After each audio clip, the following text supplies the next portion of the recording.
Une écriture sainte a été envoyée à l'humanité il y a 14 siècles. Le Saint-Coran.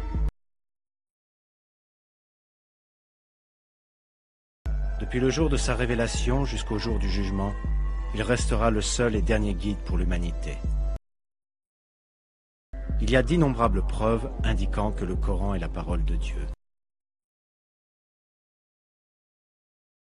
Dans le premier film, nous avons étudié les preuves qui sont des miracles scientifiques du Coran. Dans ce film, nous allons continuer à examiner ces miracles scientifiques qui prouvent que le Coran est la révélation de Dieu. Nous allons voir qu'un grand nombre de faits scientifiques que nous n'avons été capables d'établir qu'en utilisant la technologie moderne, depuis les couches de la Terre jusqu'à la dérive des continents, et depuis le sexe d'un bébé aux particules subatomiques, ont été révélés dans notre livre saint il y a 14 siècles.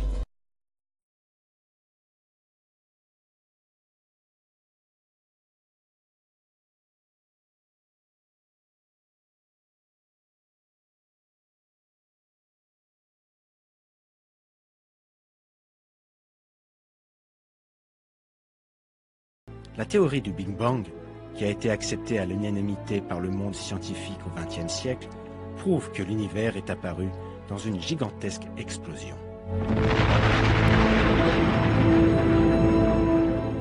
Un verset du Coran a révélé ce fait, il y a 1400 ans.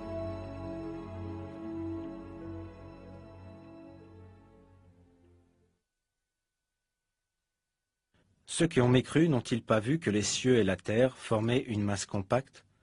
Ensuite nous les avons séparés et fait de l'eau toute chose vivante. Ne croiront-ils donc pas?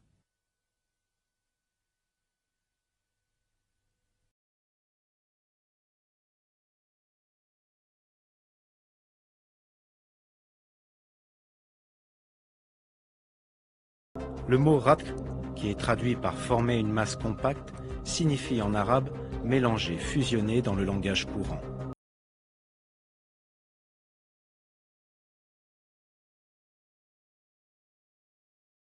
Le verbe séparer dans la phrase « nous les avons séparés » correspond au verbe arabe fataka et implique le désassemblage ou la destruction de la structure des éléments unis les uns aux autres.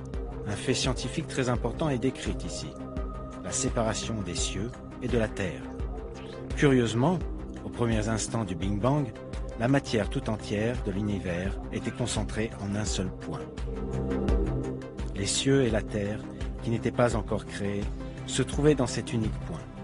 Puis ce point explosa violemment, en forçant la matière à se désunir. Tout comme cela est décrit dans le verset.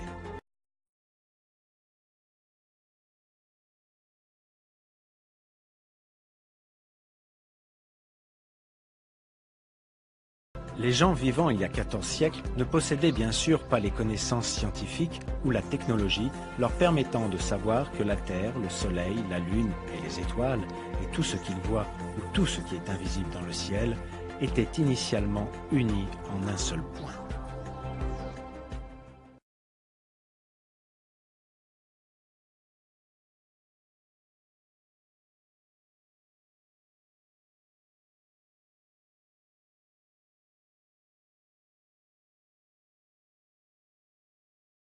Dans le Coran, Dieu attire notre attention à un attribut très important du ciel.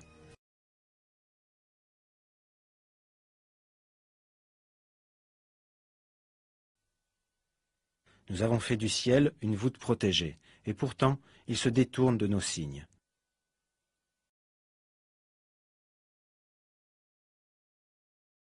La nature protectrice du ciel, révélée dans le Coran, n'a été découverte qu'à notre époque. L'atmosphère entourant la Terre nous protège de dangers mortels.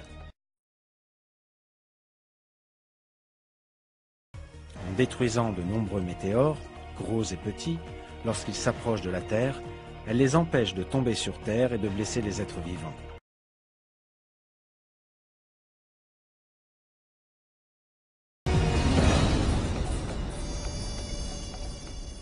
Elle filtre les rayons lumineux venant de l'espace qui sont nuisibles aux êtres vivants. Elle protège également la Terre du froid glacial de l'espace, dont la température est d'environ moins 270 degrés.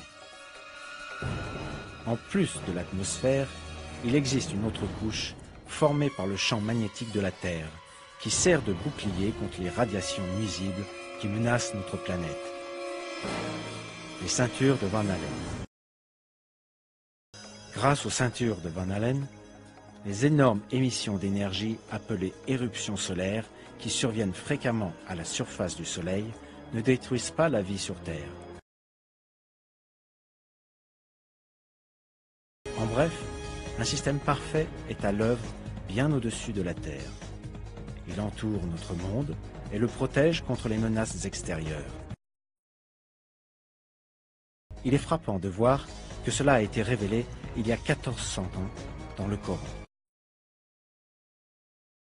Un autre verset traitant de la même information indique: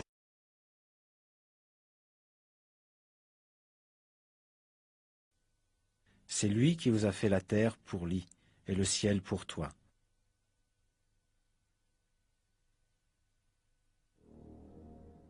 Ici, le ciel est décrit par le terme arabe al-sama bina.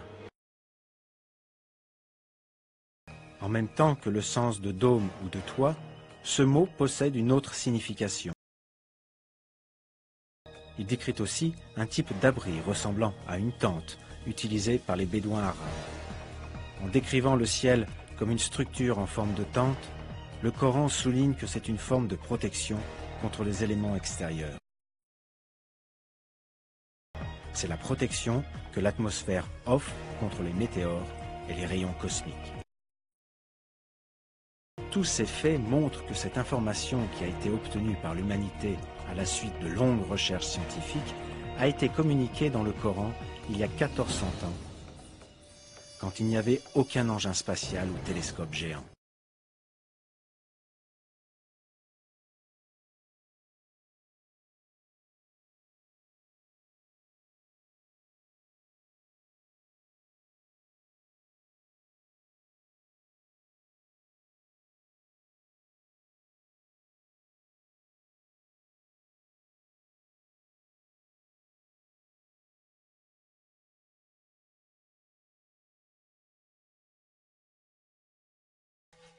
La Terre est composée de 7 couches. La première couche est l'hydrosphère, qui englobe toutes les eaux de la surface terrestre. La seconde couche, la lithosphère, est une strate dure formant la couche supérieure de la Terre. Son épaisseur moyenne est de 80 km. Elle est plus froide et dure que les autres strates et forme ainsi l'enveloppe de la Terre. La troisième couche est l'asténosphère. Elle est composée de substances chaudes, semi-solides et fondues. Les quatrième et cinquième couches, respectivement le manteau supérieur et le manteau inférieur, forment une région à haute température épaisse d'environ 2900 km, composée de roches semi-solides. Le noyau de la Terre se compose de deux parties. L'une est le noyau externe liquide, épais de 2200 km. L'autre est le noyau interne solide, épais de 1250 km.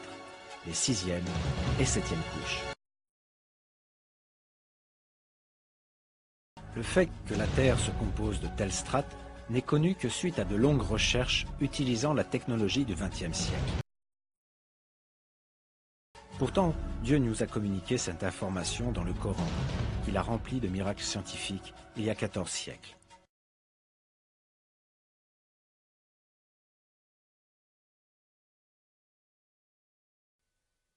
C'est Dieu qui a créé 7 cieux et autant de terres. Entre eux, son commandement descend, afin que vous sachiez que Dieu est en vérité omnipotent et que Dieu a embrassé toutes choses de son savoir.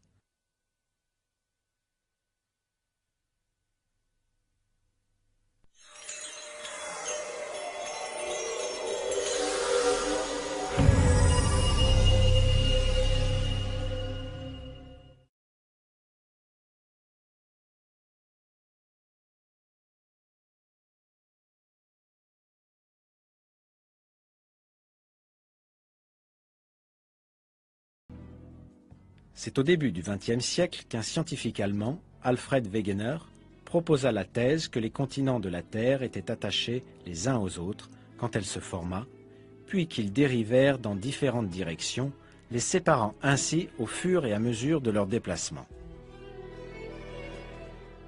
Cette théorie de Wegener a été prouvée dans les années 1980. On trouva que les 6 plaques majeures et plusieurs petites, qui forment la croûte et la partie supérieure du manteau, se déplaçaient constamment. Selon la théorie appelée tectonique des plaques, ces plaques se déplacent sur Terre en transportant avec elles les continents et le plancher océanique. Ce déplacement a été mesuré de 1 à 5 cm par an. Par conséquent, cela produit des changements lents dans la géographie de la Terre. Chaque année, par exemple, l'océan Atlantique devient légèrement plus large. La science n'a découvert cela que très récemment. Le fait que cela a été révélé il y a 14 siècles dans le Coran est sans aucun doute un autre de ces miracles.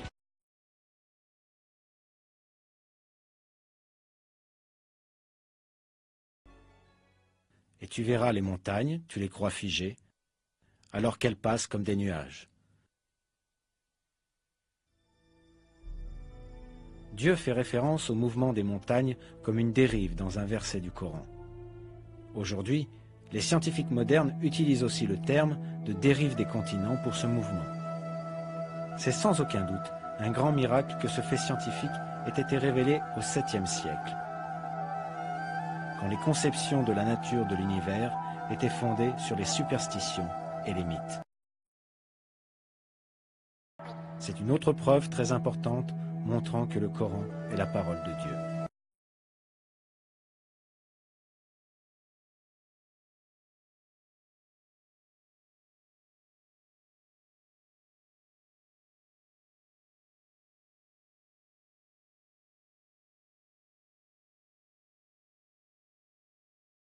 La couche externe de l'atmosphère de la Terre est composée d'un grand nombre de gaz et particulièrement d'oxygène. Cependant, les explosions d'énergie à la surface du Soleil provoquent les dispersions de certains de ces gaz dans l'espace. Les chercheurs ont obtenu la première preuve concrète de cela grâce aux navettes spatiales de la NASA. On observa pour la première fois le fait que la Terre subit une perte de matière depuis ses couches externes les 24 et 25 septembre 1998. En d'autres mots, 14 siècles après que cette information fut communiquée dans le Coran.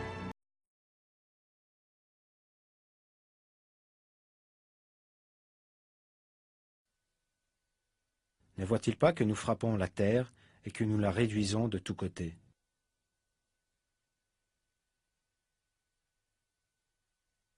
Ne voit-il pas que nous venons à la Terre, que nous réduisons de tous côtés?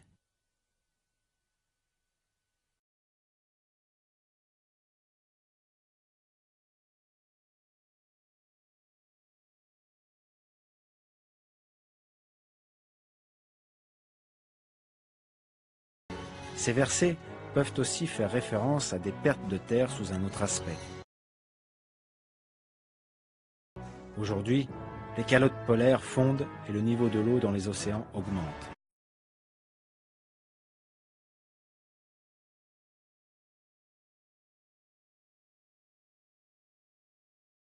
L'expression « nous la réduisons de tous côtés » dans les versets peut désigner les zones côtières qui sont recouvertes par l'eau. Bien sûr, Dieu sait mieux.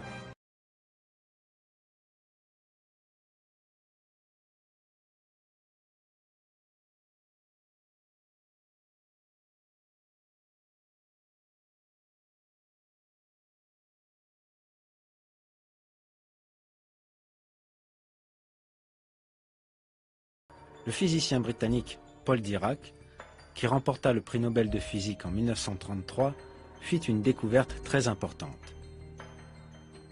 Cette découverte, connue sous le nom de parité, dévoila la dualité connue comme la matière et l'antimatière. L'antimatière a des caractéristiques opposées à celles de la matière. Par exemple, contrairement à la matière, les antiélectrons ont des charges électriques positives et les antiprotons des charges négatives. Personne ne connaissait ce fait scientifique quand le Saint-Coran fut révélé il y a 14 siècles de cela. Pourtant, il est clairement révélé dans ces versets que toutes les choses de l'univers ont été créées par Père.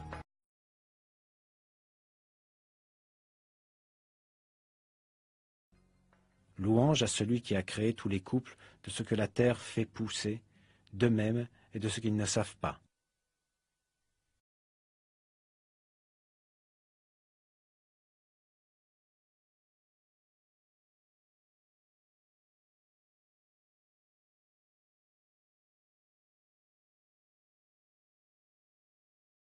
Jusqu'il y a encore 20 ans, on croyait que les plus petites particules étaient les protons et les neutrons qui constituent l'atome. Mais les avancées de la science et de la technologie ont réfuté cela. On a réalisé que l'atome, considéré comme la plus petite unité de matière, pouvait être divisé en composants encore plus petits. Une branche spécialisée de la physique apparut afin d'étudier ces sous-particules et leur comportement particulier. La physique des particules. Les recherches de la physique des particules ont révélé que les protons et les neutrons qui composent les atomes sont en fait composés de sous-particules appelées quarks. Ce fait n'est apparu qu'au cours du dernier siècle, mais il fut révélé dans le Coran.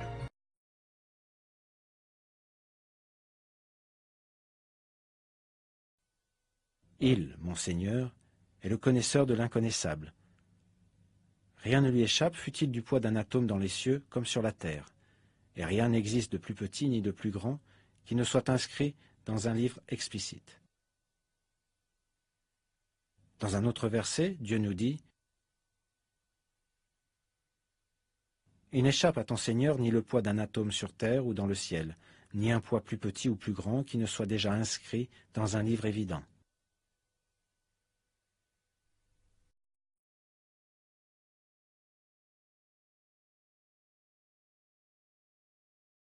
Ces versets font référence à l'atome et à des particules encore plus petites.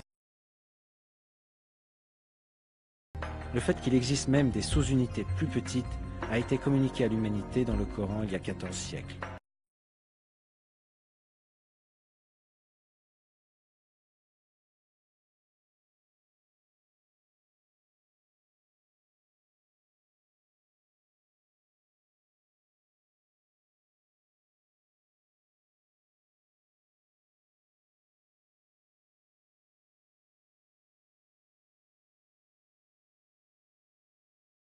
Le XXe siècle a vu de nombreuses grandes découvertes concernant les phénomènes célestes dans l'univers. L'une d'entre elles est le trou noir.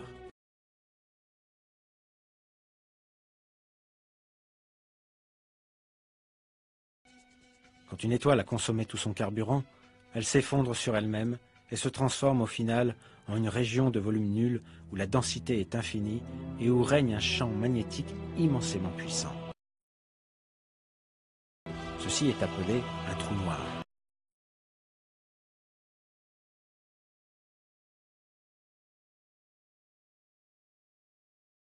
Nous ne sommes pas capables de voir les trous noirs, même avec le télescope le plus puissant, car leur force gravitationnelle est si puissante que même la lumière ne peut en réchapper.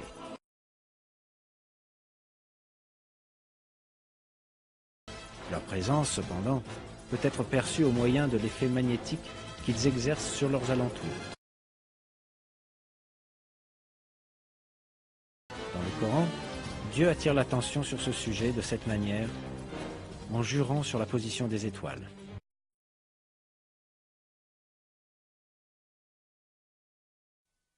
Je jure par la position des étoiles dans le firmament, et c'est vraiment un serment solennel si vous saviez.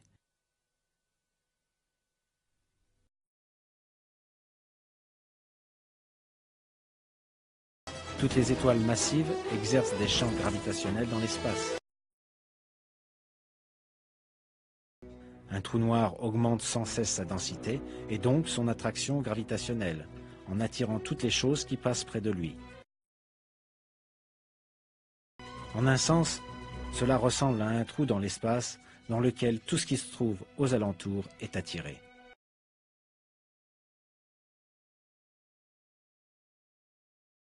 Cette information du Coran concernant les étoiles est aussi remarquable.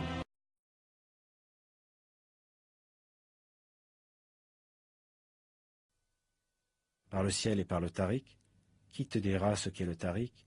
C'est l'étoile perçant les ténèbres.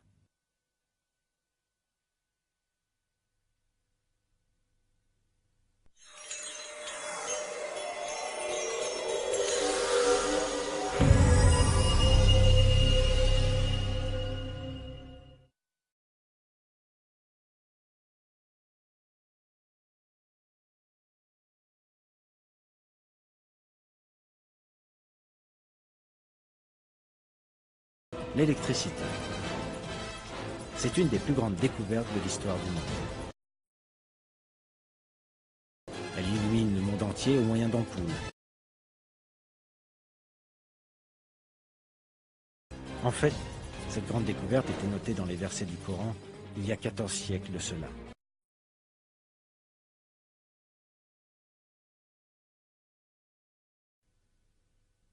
Dieu est la lumière des cieux et de la terre. Sa lumière est semblable à une niche où se trouve une lampe. La lampe est dans un récipient de cristal, et celui-ci ressemble à un astre de grand éclat. Son combustible vient d'un arbre béni, un olivier ni oriental ni occidental, dont l'huile semble éclairer sans même que le feu la touche. Lumière sur lumière. Dieu guide vers sa lumière qui il veut. Dieu propose aux hommes des paraboles, et Dieu est omniscient.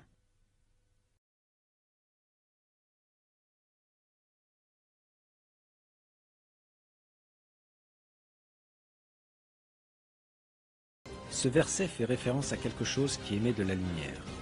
Il apparaît que ce corps fait miraculeusement référence aux ampoules utilisées pratiquement partout sur Terre à notre époque. Une ampoule est un corps qui brille comme une étoile et qui émet de la lumière. À l'intérieur du verre, et cela est entièrement conforme à la description du verset.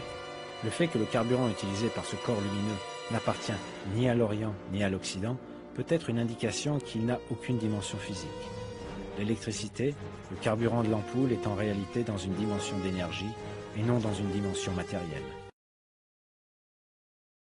Contrairement aux lampes à huile et au gaz, les ampoules brûlent sans feu, ce qui est en accord avec la description fournie dans les versets. À la lumière de toutes ces informations, on peut en déduire que ces versets font référence aux ampoules, une invention des plus importantes. Bien sûr, Dieu sait mieux.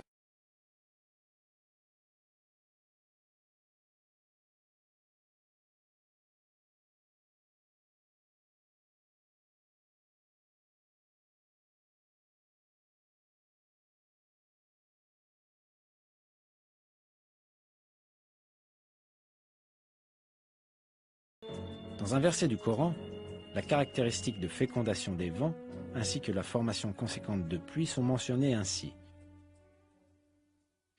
Et nous envoyons les vents fécondants, et nous faisons alors descendre du ciel une eau dont nous vous abreuvons, et que vous n'êtes pas en mesure de conserver. Ce fait indiqué dans ce verset n'était sûrement pas connu avant le début du XXe siècle. Jusqu'alors, la seule relation connue entre le vent et la pluie était que c'était le vent qui dirigeait les nuages. Mais les découvertes météorologiques modernes ont démontré le rôle fécondant du vent dans la formation de la pluie.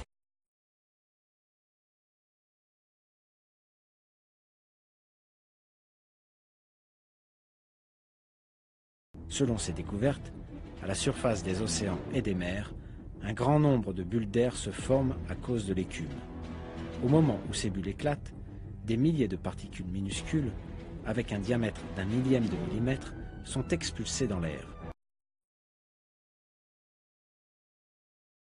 Ces particules, appelées aérosols, se mélangent avec la poussière transportée par le vent depuis la Terre et elles sont portées jusqu'aux couches supérieures de l'atmosphère. Ces particules portées en altitude par les vents rentrent en contact avec la vapeur d'eau s'y trouvant. La vapeur d'eau se condense autour de ces particules et se transforme en gouttes d'eau.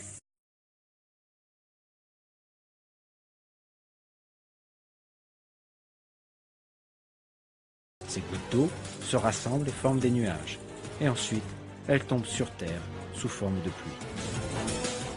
Pour résumer, la formation de pluie survient quand les vents fécondent les nuages avec les aérosols, de la même manière que ce qui a été révélé dans le Coran, à une époque où les hommes ne connaissaient pratiquement rien des phénomènes naturels.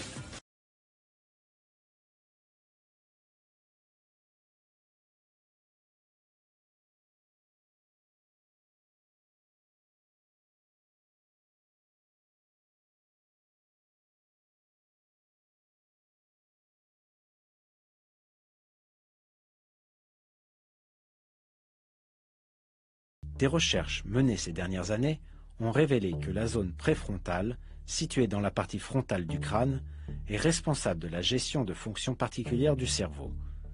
Cette zone du cerveau est également responsable de la planification, de la motivation et du déclenchement des comportements bons et honteux, ainsi que du fait que nous disons des mensonges ou la vérité. Un livre intitulé Essential of Anatomy and Physiology, l'essentiel de l'anatomie et de la physiologie, indique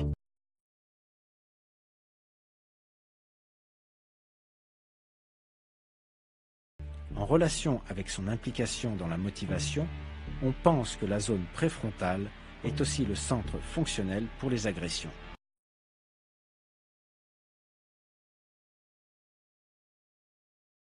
Une information similaire à ces faits, découverts par les scientifiques ces 60 dernières années, a également été communiquée dans le Coran il y a 14 siècles.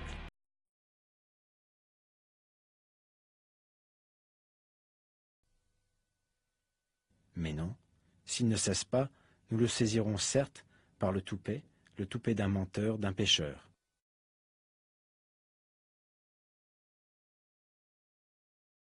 L'expression le toupet d'un menteur, d'un pécheur dans ce verset est assez remarquable.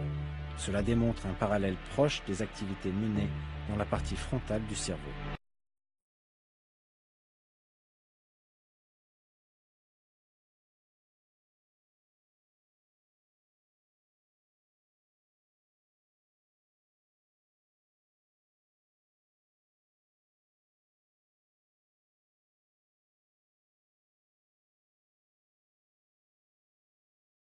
Qu'est-ce qui détermine le sexe d'un enfant à naître? Selon le Coran, la réponse réside chez le père. La masculinité ou la féminité est créée à partir d'une goutte de sperme quand elle est éjaculée. Le sexe est déterminé par les spermatozoïdes de l'homme et la femme n'a aucun rôle dans ce processus. Les versets qui nous parlent de cela sont les suivants.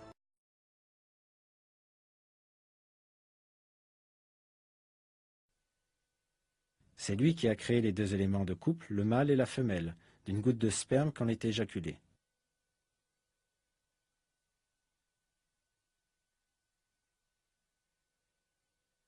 N'était-il pas une goutte de sperme éjaculée, ensuite une adhérence? Puis Dieu l'a créé et formé harmonieusement. Puis on a fait alors les deux éléments de couple, le mâle et la femelle.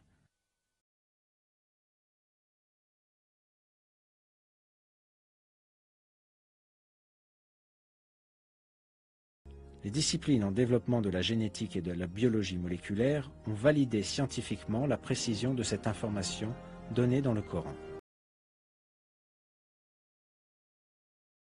Le sexe d'un bébé est déterminé par le chromosome de l'homme, X ou Y, qui s'unit avec l'ovule de la femme.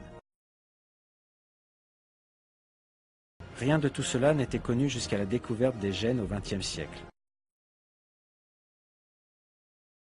En réalité, dans de nombreuses cultures, on pensait que le sexe d'un bébé était déterminé par la femme. C'est pourquoi les femmes étaient blâmées quand elles donnaient naissance à des filles.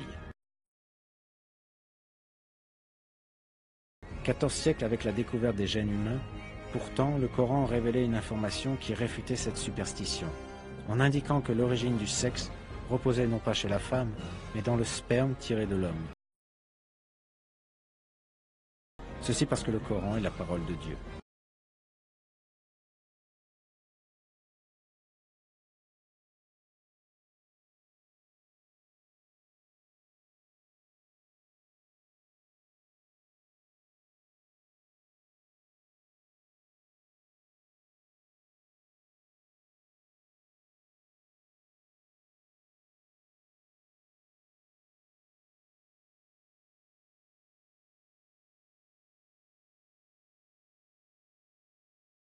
Quand le spermatozoïde de l'homme s'unit avec l'ovule de la femme, l'essence du bébé à naître est formée. Cette cellule unique est connue sous le nom de zygote. Elle commencera immédiatement à se reproduire en se divisant, et elle deviendra finalement un morceau de chair appelé embryon.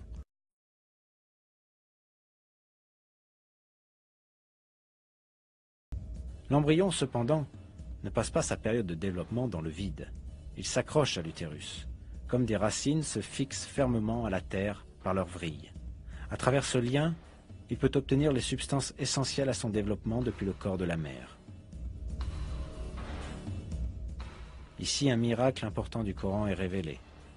En parlant de l'embryon qui se développe dans l'utérus de la mère, Dieu utilise le mot « alaq » dans le Coran.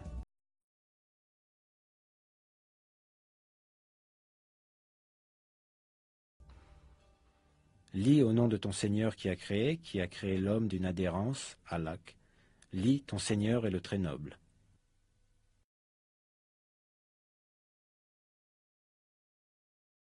La signification du mot alaq en arabe est une chose qui s'accroche à un endroit. Très certainement, l'utilisation d'un mot aussi spécifique pour désigner l'embryon se développant dans l'utérus de la mère prouve une fois de plus que le Coran est la parole de Dieu, le Seigneur de tous les mondes.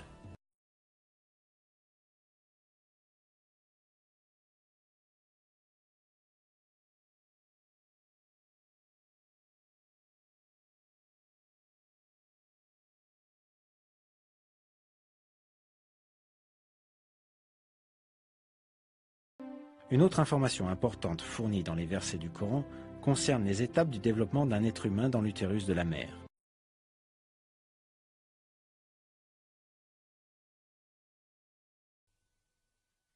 Ensuite, nous avons fait du sperme une adhérence, et de l'adhérence, nous avons créé un embryon.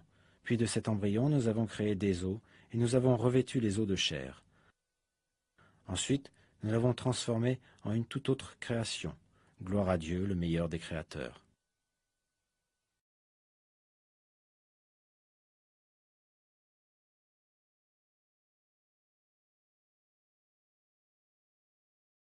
Il est clairement énoncé dans ces versets que dans l'utérus de la mère, les os se développent en premier, puis les muscles se forment et les recouvrent.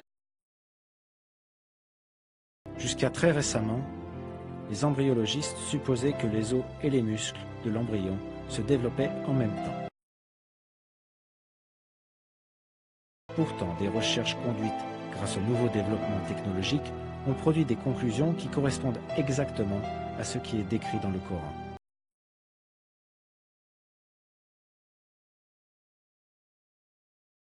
D'abord, le tissu cartilagineux de l'embryon s'ossifie.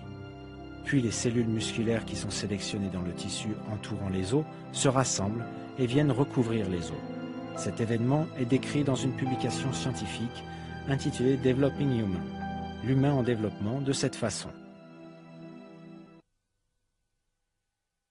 La forme du squelette détermine l'apparence générale de l'embryon au cours de l'étape de formation des os à la 7e semaine. Les muscles ne se développent pas au même moment, mais leur développement commence peu de temps après. Les muscles prennent position autour des os dans tout le corps et par conséquent, ils les habillent. Ainsi, les muscles prennent leur forme et leur structure bien connues. L'étape de l'habillage avec des muscles survient au cours de la 8e semaine.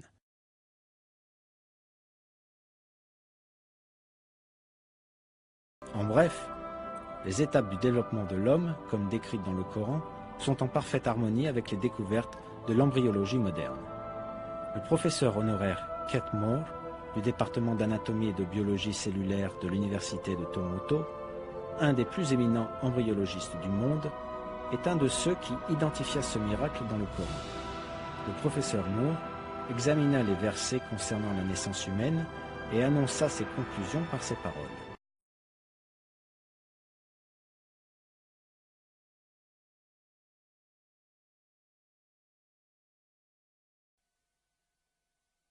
Il m'a été très agréable d'aider à clarifier les indications du Coran concernant le développement humain. Il est clair à mes yeux que ces indications doivent avoir été communiquées au prophète Mohammed, paix et bénédiction sur lui, par Dieu, ou Allah, car la plupart de ces connaissances n'ont été découvertes que plusieurs siècles plus tard. Cela prouve à mes yeux que le prophète Mohammed, paix et bénédiction sur lui, a dû être un messager de Dieu ou Allah.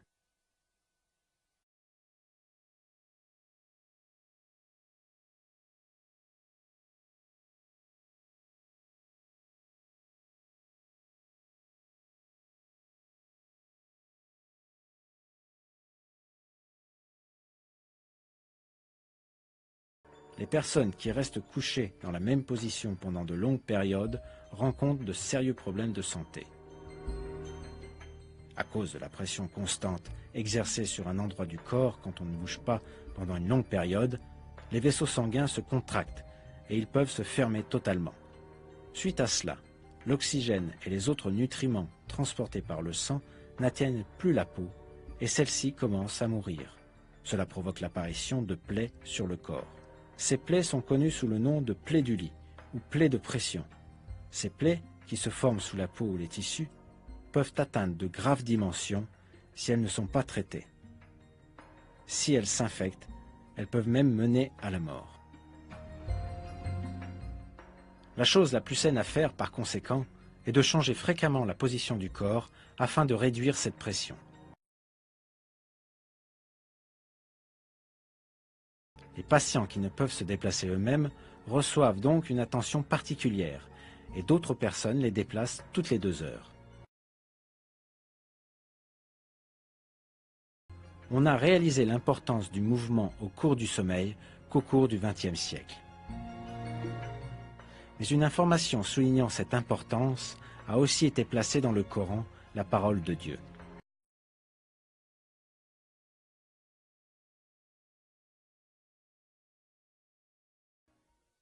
Et tu les aurais crus éveillés alors qu'ils dorment. Et nous les tournons sur le côté droit et sur le côté gauche. Le verset ci-dessus fait référence aux compagnons de la caverne, lesquels restèrent endormis pendant des centaines d'années. De plus, Dieu révèle également qu'ils bougeaient leur corps à gauche et à droite pendant leur sommeil. Le fait que ces données médicales qui ont été découvertes au cours de notre propre siècle étaient notées dans le Coran est sans aucun doute un autre de ces miracles.